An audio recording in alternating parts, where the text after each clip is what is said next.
quels sont les thèmes que vous abordez dans vos chansons de cet album? On a des thèmes un peu fétiches, un peu des thèmes qu'on apprécie beaucoup, notamment la folie. Il y a d'autres thèmes qu'on aborde, des trucs d'actualité, un peu plus que sur les autres albums cette fois-ci. On a parlé pas mal de suicides sur cet album. Ruler of the Masquerade, qui parle un peu de Bush, l'emprise de... si vous lisez bien le truc, c'est assez sympa. Des trucs d'actualité qui nous touchent, des trucs... l'atmosphère de l'album, c'est quelque chose de très dark, et du coup, dans nos sujets, bien sûr, on n'est pas très optimiste. Il y a deux morceaux sur le suicide, sur Nothing Left Behind et Battleground for Suicide, comme son nom. C'est des morceaux super dark. En général, de toute façon, c'est plus dark. Comme la musique d'ailleurs, qui évolue un peu dans ce sens-là. En tout cas, c'est ce qu'on dit. Si elle évolue pas dans ce sens-là, c'est qu'on a tout fait. Alors, comment se passe l'écriture d'une chanson de Nightmare? Des textes?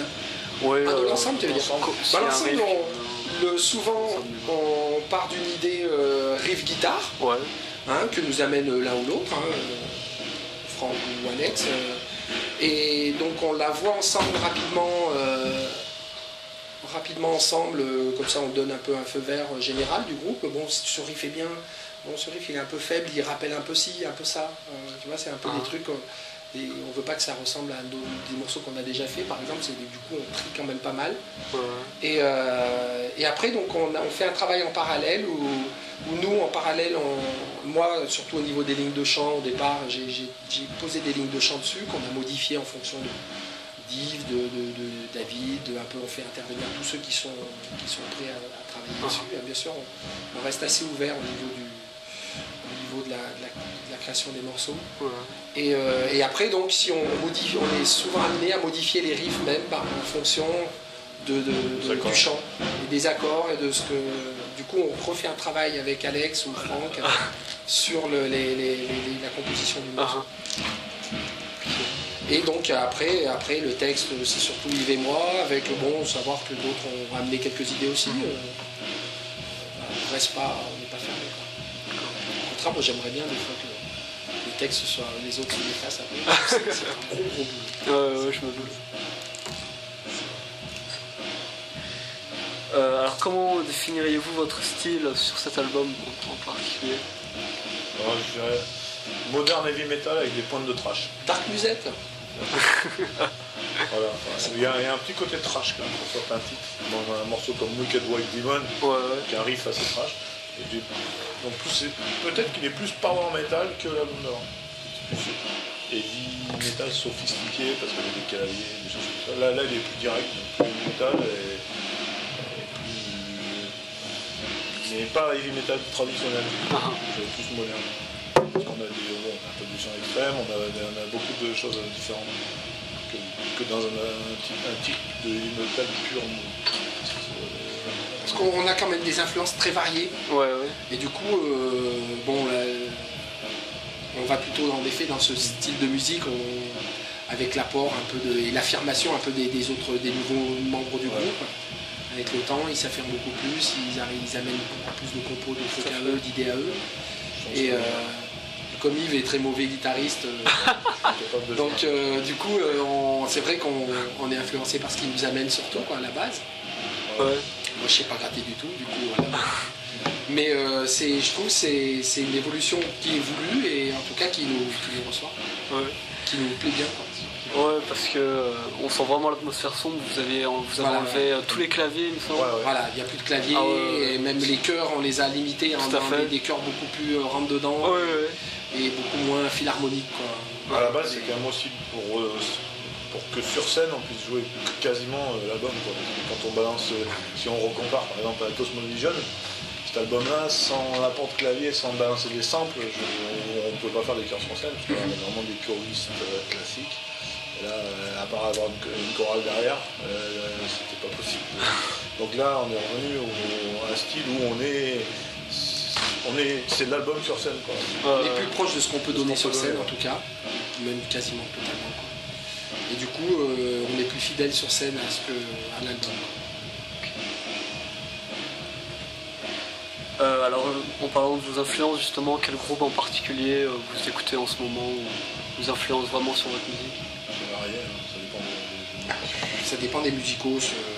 Bon, Alex et Franck, ils écoutent du trash, plus extrême. Sur le Gothenburg, par exemple, Franck, il écoute beaucoup de choses bonhomme, mais leur mort, comme ça. Moi aussi, j'adore. Moi j'aime beaucoup Nevermore aussi pour ses originalités de ligne de show. Ouais. Mais moi j'écoute un peu plus du Symphony X. Symphony X, Your Land 2 pour le chant. Masterplan. Mais Symphony X, de plus en plus. D'accord. J'adore le dernier album de 7 petites flèches, qui n'est pas encore sorti. Ok. Excuse-moi. On t'en parle alors.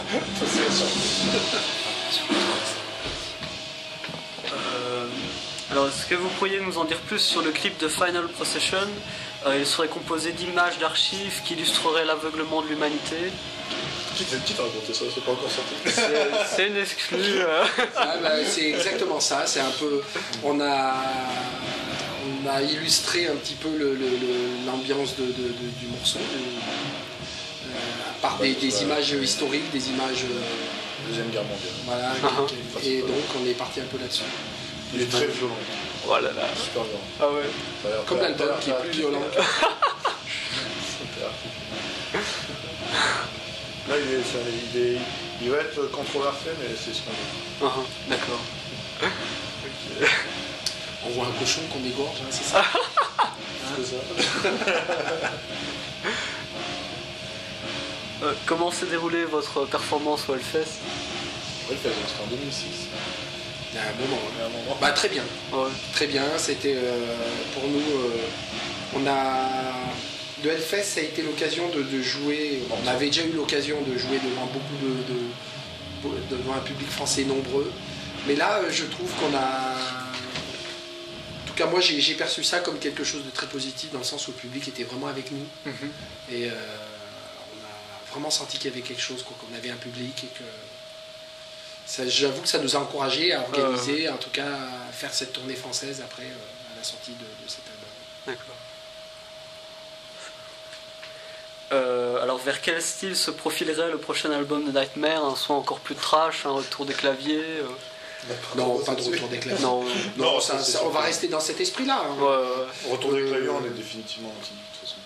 Peut-être qu'en effet, tout ce qui aura été positif dans cet album-là sera retravaillé, mais on ira dans ce sens-là. En fonction des critiques, en fonction surtout de ce qu'on écoutera à ce moment-là. Je pense que c'est sûr, on ne va pas se mettre à la musette.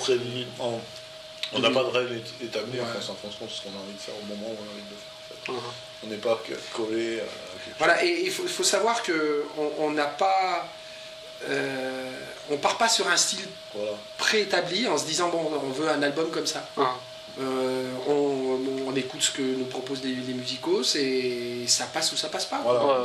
Il y a beaucoup, ça, on se prend pas la tête. Il y a beaucoup de déchets parce que du coup on abandonne pas mal de trucs parce qu'on ne les trouve pas au niveau ou alors on ne les trouve pas suffisamment efficaces. Mais du coup on part pas sur un style, on laisse aller un peu l'influence et puis le goût du moment. Hein. C'est pour ça que heureusement le Nightmare quand même, quand on regarde le nombre d'albums, et il n'y a pas un album qui est exactement comme l'autre. On ne pourra pas nous le dire, on ne pourra pas nous le reprocher. D'avoir uniformisé, par exemple, d'avoir faire 4 Cosmovision en 2001, ça aurait été on aurait été stéréotypé, lancé dans une catégorie. On n'a pas envie de ça.